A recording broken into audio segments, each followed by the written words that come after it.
The morning sun glinted off the glass doors of the downtown bank as Mr. Thompson, an elderly man with a weary face and a slight tremor in his hands, approached. Clutching his smartphone, he hesitated at the entrance, the words from the banking app still echoing in his mind. Account frozen. Confusion and fear painted every line of his face. How could this happen? He had lived a careful, honest life. He pushed the doors open, and the cold, sterile air of the lobby hit him, amplifying his unease. The fluorescent lights flickered slightly, and security cameras tracked his every step as if silently judging him. Watch till the end. Subscribe and comment where you are watching from. Inside, the bank was buzzing with activity. Tellers typed rapidly, customers whispered urgently to one another, and the hum of printers filled the background. Mr. Thompson approached the nearest teller, voice shaking as he tried to explain. I can't access my account. It says it's frozen. I don't understand. The teller, a young woman with polite but nervous eyes, glanced at her screen, then back at him. I'll need to escalate this, sir. Please wait. Mr. Thompson sat down in the lobby, hands tightly gripping his coat, his mind racing. With each passing moment, anxiety gnawed at him. Suddenly, the sliding doors opened again. Dwayne Johnson walked in, his presence commanding immediate attention. There was no fanfare, no cameras flashing, just an unmistakable aura of authority and focus. Staff and customers alike instinctively gave him space. He strode directly to the teller desk, his voice firm but calm. I'm here about Mr. Thompson's account. Something isn't right. The elderly man's eyes widened in disbelief and hope. The teller swallowed nervously, pointing toward a private office, and Dwayne gestured for Mr. Thompson to join him. Inside the office, papers and laptop screens were spread across a polished table. Dwayne sat opposite Mr. Thompson, flipping through printouts with meticulous precision. They froze your account without any explanation, Dwayne said, his voice steady and unflinching. That's not just improper, it's illegal. Mr. Thompson's hands shook as he tried to comprehend the situation. Why would they do this? He asked quietly. I've always been careful with my finances. Dwayne's eyes scanned the documents. Someone wants you out of the system. We're going to find out who. The tension in the room was palpable, the silence heavy with the unspoken injustice. Over the next hours, Dwayne methodically reviewed every transaction, email, and security log associated with the account. He made calls to bank managers, regulators, and legal advisors, each conversation sharper and more pointed than the last. Security footage revealed subtle anomalies, small actions that suggested manipulation, and unusual access patterns. The elderly man watched, equal parts nervous and relieved, as Dwayne's focus never wavered. It was clear, this was more than a simple banking error. It was a deliberate attempt to intimidate and disempower him. Finally, Dwayne confronted the bank's top officials in the boardroom. Standing tall, he addressed the assembled executives with an intensity that silenced the room. You've violated trust and harmed someone who's done nothing wrong, he said. You have two choices: restore the account and correct the mistake, or face full exposure of your actions. Nervous glances passed around the room. The weight of accountability pressed down, and the board, realizing the gravity of their misconduct, reluctantly agreed to comply.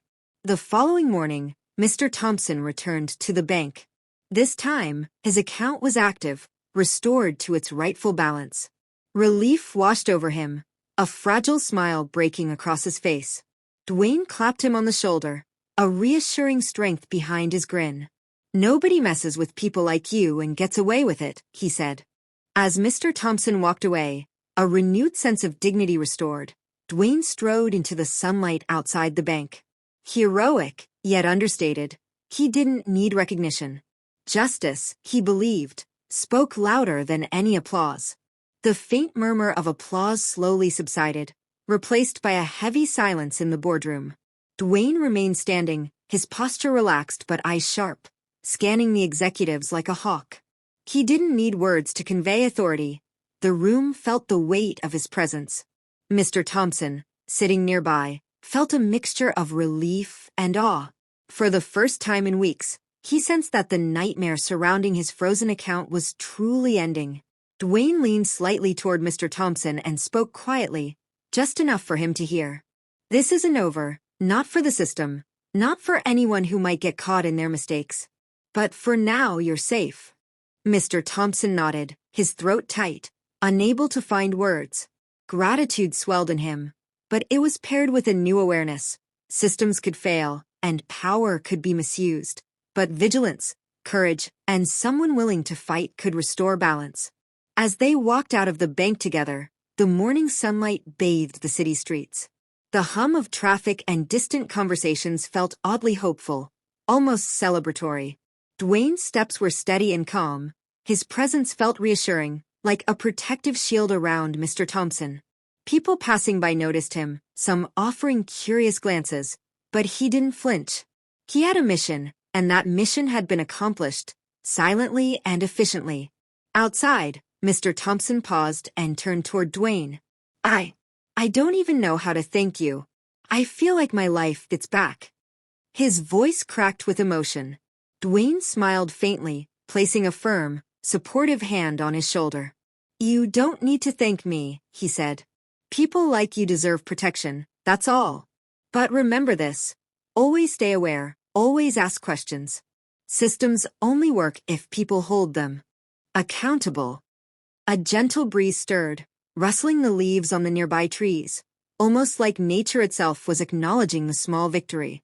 As Mr. Thompson walked away, a spring in his step replacing the cautious shuffle from before, Dwayne lingered for a moment, watching him merge into the flow of the city. He then turned, walking down the street with purpose. His expression was calm, but the sharpness in his eyes suggested he was already thinking about the next fight, the next person who might need justice. Later that day, back in his car, Dwayne reviewed the records once more. It was a quiet moment, but he noticed patterns, subtle manipulations in other accounts, potential systemic flaws that could affect more people. He took a deep breath and dialed a number. We need to make sure this doesn't happen again, he said. His voice carried resolve, determination, and the kind of quiet authority that left no room for compromise. The story of Mr. Thompson's account began to circulate quietly through the city. Friends, neighbors, and even other bank customers whispered about the elderly man whose frozen funds had been restored, and about the unlikely hero who intervened. It wasn't a viral sensation, not in the flashy social media sense, but the tale carried a weighty, moral resonance. Someone cared enough to step in. Someone refused to allow injustice to go unchallenged. It wasn't just about Mr. Thompson anymore. As Dwayne stepped off the sidewalk and into the hum of the city, the energy around him shifted. Subtle, electric, like the pulse of a system waiting to be tested. Neon signs flickered in shop windows, cars rolled by, and somewhere, a street musician played a slow, resonant tune. Everything felt alive, and yet beneath that life, he could sense the cracks, the places where injustice hid, waiting to strike again. He walked with purpose, not hurried, but intentional. Each step had rhythm, each breath measured. His mind replayed the bank's resistance, the way the executives had shifted uncomfortably under his gaze. It was satisfying, yes, but it was also a reminder. One victory didn't erase the underlying problem. The city was full of Mr. Thompson's, quiet victims whose stories went unnoticed. And Dwayne had learned that sometimes, making a difference meant being vigilant, creative, and unrelenting. Somewhere ahead, a young woman argued with a cashier, frustration written across her face. Across the street, a man's card was declined at a cafe. Small things, minor, almost invisible, but they rippled outward. Dwayne's eyes caught them, scanning like a radar. These weren't just coincidences. Systems failed constantly. And systems failed the people who trusted them most. A grin flickered across his face, not cocky, not arrogant, but sharp, aware, alive. The vibe of the city shifted slightly as if it recognized him, a calm force moving through chaos. He turned a corner and spotted Mr. Thompson's favorite diner.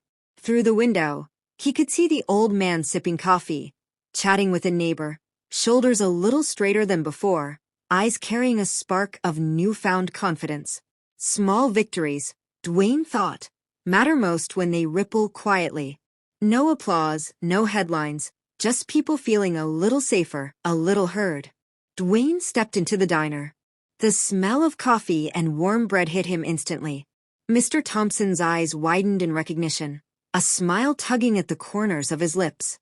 "I didn't expect to see you here," he said. "I'm always around," Dwayne replied, taking a seat across from him. "Not for recognition, not for glory, just to make sure the quiet ones, the people who get pushed around, aren't forgotten." They shared a quiet laugh, the kind that carries relief, trust, and a subtle acknowledgement that someone had their back. Outside, the city moved on, unaware of the drama that had unfolded, unaware of the ripple that was now spreading quietly through its veins. But Dwayne didn't need the city to notice. He thrived in the undercurrent, the unspoken, unseen victory of standing up when it mattered.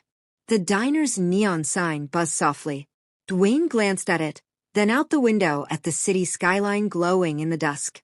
The vibe was electric now, alive with potential, tense with possibility, and brimming with stories yet to be told. And in that quiet corner, with Mr. Thompson beside him, he felt the thrill of it all. Justice served, yet a pulse of challenge remaining. Because in a world where injustice lurked in every corner, someone had to move with purpose, someone had to vibe with the city's rhythm, and someone had to keep fighting, quietly, relentlessly, and unapologetically.